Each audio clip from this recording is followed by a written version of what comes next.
Olá, eu sou o pastor Milton, sou pastor da primeira igreja presbiteriana conservadora na cidade de Curitiba.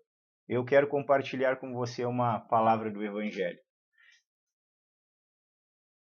No Evangelho de João, no capítulo 14, dos versos 1 ao 6, a palavra de Deus ela nos diz o seguinte: Não se turbe o vosso coração. Credes em Deus, crede também em mim. Na casa de meu pai há muitas moradas. Se assim não fora, eu vos teria dito, pois vou preparar-vos lugar. E quando eu for e vos preparar lugar, voltarei e vos receberei para mim mesmo, para que onde eu estou, estejais vós também. E vós sabeis o caminho para onde eu vou. Disse-lhe Tomé, Senhor, não sabemos para onde vais. Como saber o caminho? Respondeu-lhe Jesus, eu sou o caminho e a verdade e a vida. Ninguém vem ao Pai senão por mim. O que fazer quando parece que tudo está desmoronando? Ou quando parece que as coisas fogem ao nosso controle? Nos momentos e circunstâncias mais difíceis da nossa vida, qual deve ser a atitude de um cristão ou de alguém que deve seguir ao Senhor ou que deseja seguir ao Senhor Jesus em seus caminhos? Esse texto que nós fizemos leitura, nós encontramos nele um discurso de despedida do Senhor Jesus. Esse discurso ele ocorreu na última ceia dele com seus discípulos, algumas horas antes da sua morte, e nos apresenta uma orientação da parte de Jesus para os seus discípulos num dos momentos mais decisivos da história de ambos, né? Trazendo consolo e apresentando um ponto de vista que vai além do momento em que eles estavam vivendo. É um ponto de vista que apontava, o que direcionava eles para a fé em Cristo e para um olhar que não apenas os discípulos deveriam de ter, mas que todos aqueles que creem ou que virão a crer em Jesus devem ter. É um olhar que coloca Jesus no centro de todas as questões presentes e futuras de todos os seus seguidores. Então, nós vamos olhar um pouquinho para esta passagem, buscando trazer consolo para os abatidos, mas também trazer fortalecimento, trazer crescimento para aqueles que têm feito o Senhor Jesus um motivo do seu viver e um alvo a ser buscado, mesmo nos momentos de alegria e de bonança. Porque Jesus Cristo é aquele que está presente na vida daqueles que creem, não só nos momentos de angústia, nos momentos de luta, mas também nos momentos de alegria, nós nos alegramos com as bênçãos que o Senhor Jesus tem derramado sobre as nossas vidas. Olhamos um pouquinho para este texto, então. O momento em que Jesus profere estas palavras: Não se turbe o vosso coração, crede em Deus, também crede em mim. É um momento difícil, tanto para Jesus quanto para os seus discípulos. Pelo lado de Cristo, quando nós olhamos para a história como um todo, são os momentos finais da vida dele na terra, antes da crucificação. Ele ia passar por uma angústia muito grande no jardim do Getsemane. Ele seria traído por um amigo, ele seria negado por outro amigo, ele seria condenado por depoimentos e acusações falsas, coroado com uma coroa de espinho, açoitado duramente. Para que vocês tenham ideia, a carga emocional para o homem Jesus Cristo, ela foi tão grande que no lugar chamado Jardim do Getsemane, orando a Deus, ele chegou a transpirar sangue. Já pelo lado dos discípulos, as expectativas desses homens não eram melhores. Um pouco antes deste discurso que nós estamos vendo aqui, o Senhor Jesus já havia mostrado a eles a traição que que estava no meio deles cometeria contra ele, a negação de Pedro, Além desse anúncio que nós vemos aqui de que ele iria para a casa do Pai, e todos os constantes avisos com os quais Jesus vinha preparando esses homens, dizendo que iria para Jerusalém, onde seria preso, condenado, morto, sepultado.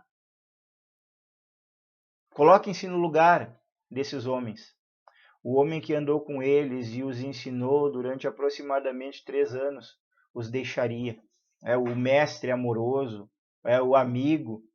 É natural, portanto, que esses homens estivessem abatidos. A palavra de consolo para eles da parte de Jesus é: não se deixem perturbar, não se deixem incomodar nos vossos corações. A ideia aqui desta palavra, perturbar, ela em primeiro lugar traz consigo uma ordem. O Senhor Jesus está determinando para eles: sejam fortes, não se deixem perturbar, não permitam que o coração de vocês seja perturbado pelas circunstâncias, sejam elas quais forem. Isso nos alcança nos dias de hoje. Por mais difícil que sejam as circunstâncias, o que o Senhor Jesus está dizendo é: creiam em Deus, creiam também em mim.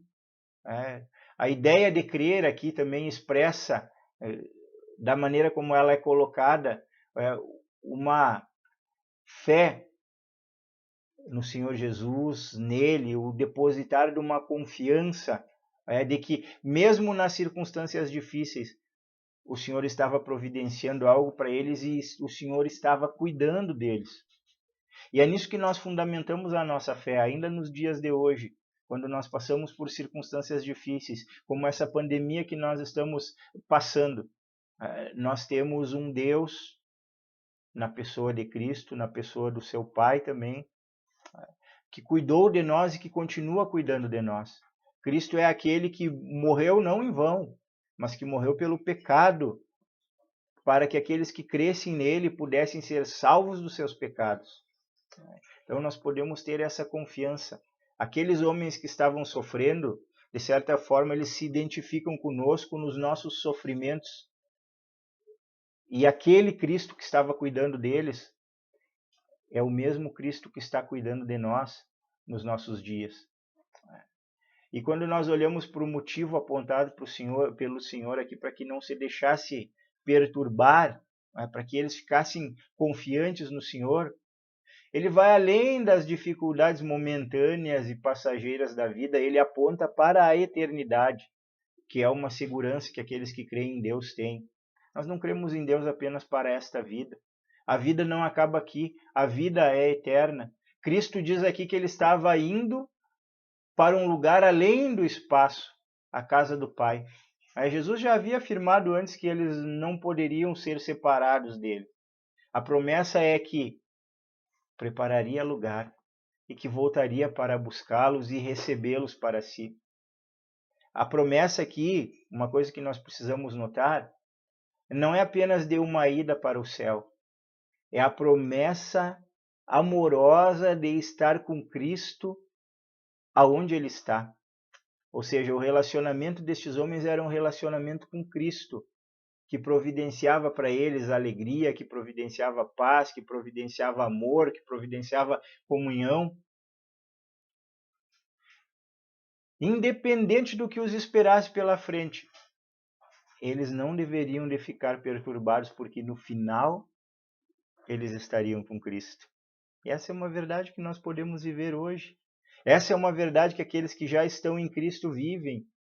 Independente das circunstâncias da vida, nós estamos com o Senhor. A nossa vida, ela não pode ser abalada por circunstâncias, porque a nossa vida vai muito além daquilo que nós podemos ver. A nossa vida é eterna e é uma vida com o Senhor. Nós podemos aplicar tudo o que está sendo dito aqui às nossas vidas.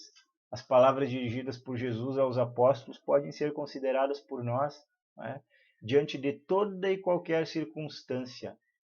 Nós não devemos permitir que o nosso coração fique abatido. Devemos de crer em Deus e em Jesus. Devemos de ter certeza de que a morte do Senhor Jesus na cruz do Calvário, ela não foi vã, mas ela teve o objetivo de providenciar que nós um dia estivéssemos com Ele. E Jesus, aqui neste texto que nós fizemos leitura, ele se coloca como o alvo a ser seguido e como o centro de todas as coisas. Jesus, no momento final da sua vida na terra, em meio a toda a tragédia e dor que o aguardava, ele continuava sendo o mestre por excelência e transmitindo um profundo ensinamento. O Senhor Jesus, ele diz: vós sabeis o caminho para onde eu vou. No momento da angústia e da dúvida, Tomé expressa o que talvez fosse a pergunta da maioria: Senhor, não sabemos para onde vais, como saber o caminho? E a resposta de Jesus vem com 3 palavras simples, mas revestidas de uma profundidade muito grande. Ele próprio é o caminho, a verdade e a vida.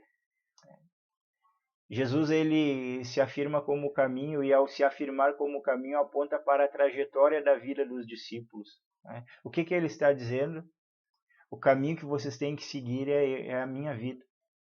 São os meus preceitos, são as minhas orientações.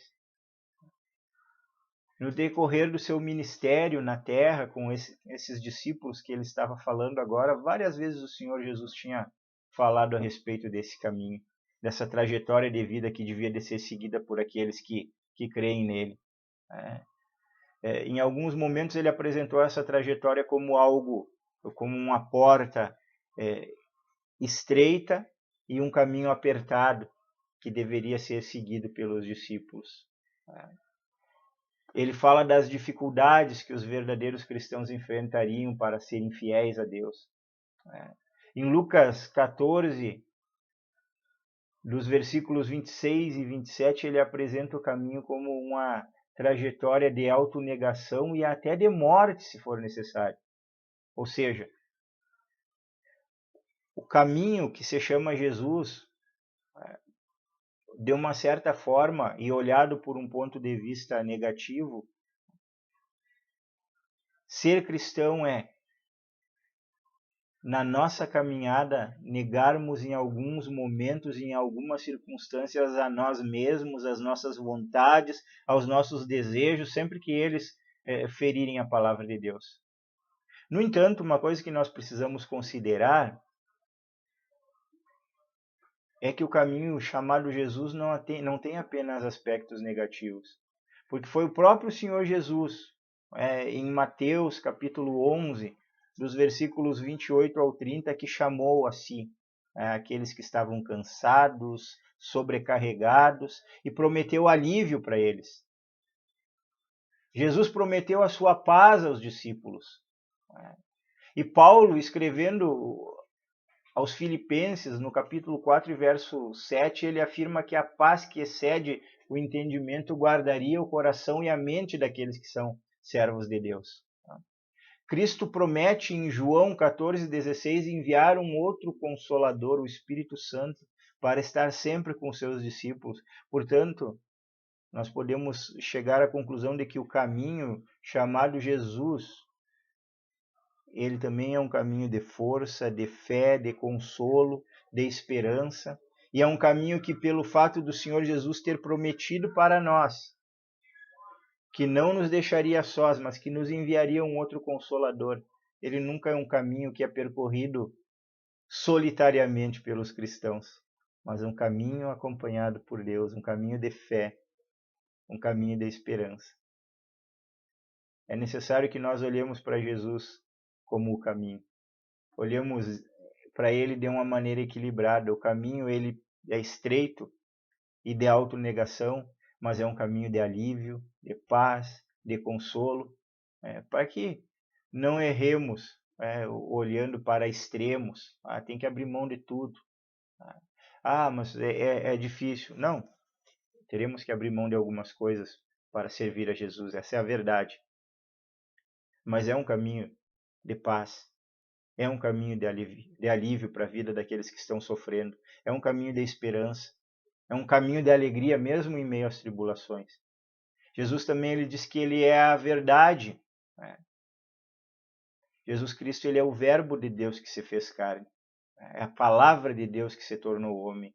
Ele é a própria manifestação da verdade. Ainda que o termo verdade, quando nós falamos a palavra verdade, nós não conseguimos imaginar a verdade porque é algo abstrato. Não é uma coisa concreta, mas essa verdade se manifestou como um homem, Jesus. Jesus é a verdade no sentido concreto. E dizer que Jesus é a verdade é dizer que tudo o que ele ensinou é digno de ser ouvido, é digno de ser praticado, e diante de um mundo no qual nós vivemos, que tenta relativizar muitas vezes a verdade, dizer que a verdade ela não é absoluta, nós podemos afirmar que existe uma verdade absoluta, na qual nós encontramos resposta para as questões da vida do ser humano. Essa verdade é Jesus, e todos aqueles que pertencem a Deus precisam dessa verdade. E por último, Jesus Cristo, ele afirmou ser a vida. E a palavra vida, nesta passagem que nós fizemos leitura, ela não tem apenas o sentido de existência, porque vida é existência. Aqueles que têm vida existem. Aqueles que morrem deixam de existir. Esse é o conceito que as pessoas, de maneira geral, têm. Mas vida, aqui nesta passagem, ela significa também vida em oposição à morte. Ou seja, aqueles que estão sem Cristo, eles estão mortos em pecados e em delitos. Mas Deus, ele enviou o seu Filho para que todo que nele creia não pereça, mas tenha a vida eterna. Então, Jesus Cristo não significa apenas vida para o futuro, vida eterna. Mas ele disse também, é claro que ele significa, e isso é importante, ele é a vida eterna, mas ele também significa a vida abundante, ou seja, que aqueles que vêm a Cristo ou aqueles que são cristãos, eles precisam entender que foram feitos por Deus não para viver uma vida miserável, uma vida medíocre, uma vida infeliz, mas Deus nos fez e nos colocou neste mundo com um objetivo. E esse objetivo é o projeto de Deus que dá sentido e plenitude às nossas vidas. E esse objetivo só pode ser encontrado em Cristo. Só assim podemos viver uma vida que agrada a Deus e que ao mesmo tempo nos faz sentirmos realizados. Nesse sentido, nós podemos compreender que Jesus Cristo é a vida, o único meio de chegar ao Pai. E nós precisamos desta vida. Então nós estivemos neste momento olhando um pouquinho para esse texto de João 14, dos versos 1 ao 6, no qual o Senhor Jesus ele consola os seus discípulos nos seus últimos momentos, antes da crucificação, orienta-os a que não se deixassem perturbar nos seus corações, num momento extremo, doloroso, sofrido, mas que diante dessas situações depositassem a sua fé em Deus, a sua confiança nele, de que um dia eles estariam também com o Senhor na eternidade e que nada que eles passassem poderia separá-los dessa eternidade com Deus. E nessa ocasião o Senhor consolou eles afirmando ser Ele próprio os aspectos importantes da espiritualidade do cristão, o caminho para Deus, a verdade e a vida. Que o Senhor Jesus realmente se torne isso para nós, o nosso consolo, o nosso caminho, a nossa trajetória de vida, a verdade das nossas vidas e a vida abundante que nós necessitamos. Mas foi uma alegria ter compartilhado da palavra de Deus com você. Que Deus abençoe a sua vida.